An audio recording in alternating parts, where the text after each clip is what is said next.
Nous retrouvons dans cette vidéo pour aborder le terme de la structure financière de l'entreprise. L'analyse de la structure financière de l'entreprise doit se faire autour de certains axes. Le premier axe est l'analyse du FRNG. On analyse principalement les emplois stables et les ressources stables. Il faut bien sûr analyser l'évolution. Le deuxième axe est l'analyse de la trésorerie de par son montant, mais aussi de son évolution. Le troisième axe est celui de la flexibilité structurelle. Marge d'augmentation des fonds propres. Existe-t-il une possibilité d'augmenter les fonds propres par l'intermédiaire d'une augmentation de capital? Le potentiel des actionnaires, le potentiel d'ouverture du capital, la possibilité de désinvestissement et les marges d'augmentation des dettes financières. Ces questions, vous devez vous les poser et les analyser. Le dernier point abordé dans cette vidéo est les analyses que vous devez maîtriser. Il en existe 3. L'analyse verticale.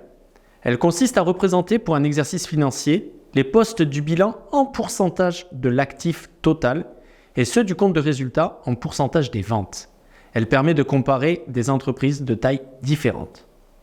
L'analyse horizontale. Il s'agit d'observer l'évolution des postes du bilan et du compte de résultat dans le temps. Le résultat est exprimé en pourcentage. Habituellement, les analyses horizontales portent sur un horizon d'au moins 3 ans. L'utilisation de graphiques est utile pour suivre les tendances. Dernière analyse, l'analyse par les ratios.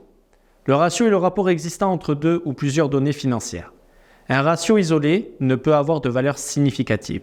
Comparaison avec les ratios des années précédentes et les acteurs du même secteur. Ils servent de mesure de la performance, d'instruments de contrôle et de guide à l'établissement de mesures correctives. Nous nous retrouverons au prochain chapitre.